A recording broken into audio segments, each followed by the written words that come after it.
Namo Buddhaya, para ibu bapak, saudara-saudari sedama.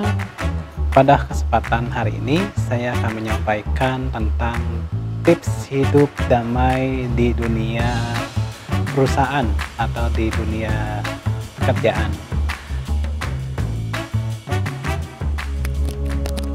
Ibu bapak, saudara-saudari sedama, sebagai manusia tentu senantiasa berinteraksi secara interaksi sosial, yang dimana mengkondisikan antara para pekerja satu dengan lainnya, mengkondisikan untuk saling melengkapi, terkhusus di bidang pekerjaannya.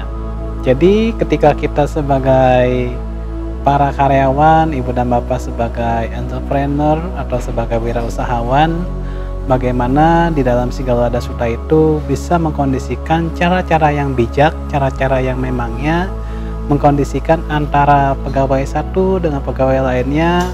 Mereka senantiasa saling memiliki yang namanya punya waktu yang memangnya cukup untuk mereka antara bekerja mencari nafkah dengan waktu dengan keluarganya, sehingga pada saat ketika mereka memiliki yang namanya tugas dan tanggung jawab antara karyawan dengan atasan, antara atasan dengan karyawan, semua ini saling melengkapi, sehingga misalkan pada hari-hari tertentu karyawan ini jika hari libur atau hari cuti, ya mereka bisa mengambil cutinya sesuai dengan apa yang mereka inginkan.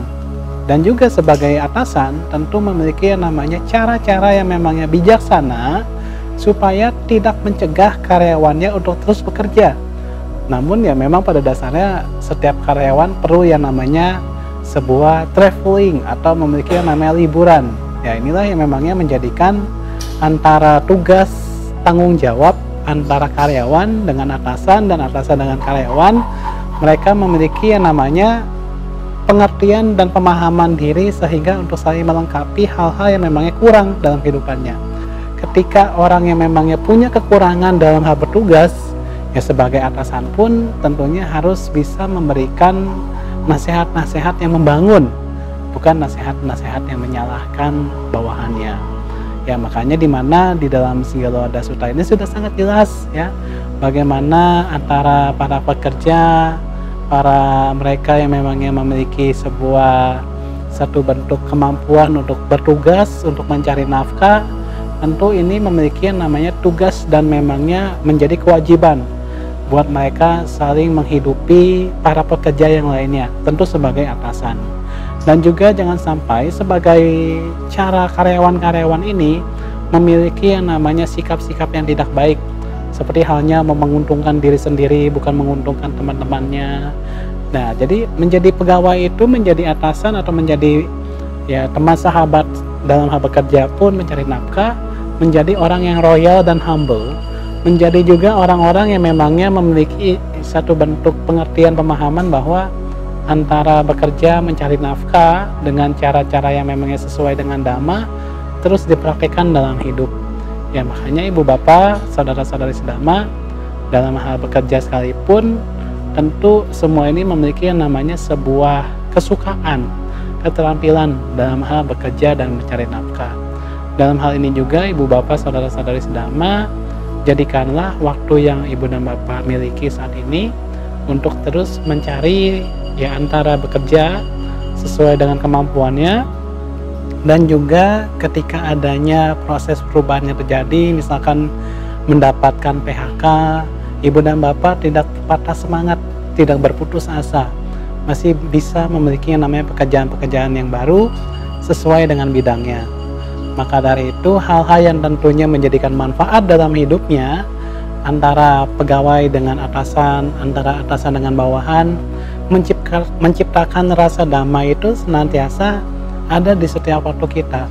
Hanya bagaimana ketika mau bekerja, mau mencari nafkah, rasa damai itu senantiasa dipupuk untuk bisa berdoa, untuk memulai hari-hari dengan berdoa, supaya rasa damai itu senantiasa menjadikan sebuah kekuatan di dalam mengkondisikan hari-hari yang penuh manfaat untuk mencari nafkah dan untuk mencari tentunya satu bentuk manfaat-manfaat yang baik di dalam berkeluarga.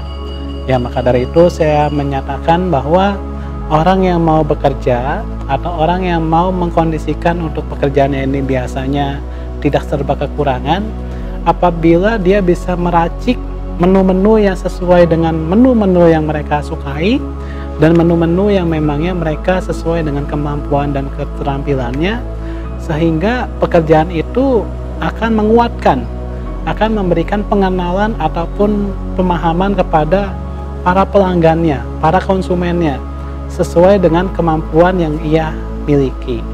Maka dari itu di mana Sang Buddha mengatakan kaira te karya tetang, bahwa setiap pekerjaan yang dilakukan dengan penuh kesungguhan akan membawakan kebahagiaan dan keberkahan yang baik bagi diri sendiri maupun kepada keluarganya. Dan ingat, di dalam Sigala Sutta, jika mau bekerja sesuai dengan mencari nafkah yang sesuai, juga harus mengkondisikan antara orang tua dengan istri, dengan anaknya, saling mensejahterakan, saling membantu, sehingga antara suami dengan istri pun adanya rasa damai di dalam kehidupan berkeluarga dan menjadi pasangan yang hitaya sukaya. Ini yang bisa saya sampaikan kepada Ibu dan Bapak, semoga bisa diterima, bisa dipahami sesuai dengan pengalaman Ibu dan Bapak, sehingga tidak adanya rasa keraguan-raguan. Saya menjadi karyawan yang sesuai tanggung jawab saya menjadi karyawan yang sesuai dengan kondisi-kondisi kemampuan saya. Sabe sata sabaduka pemujantu, semoga semua makhluk terbebas dari cerita, semoga semua makhluk selalu berbahagia. Sabe sata buantu sugidata.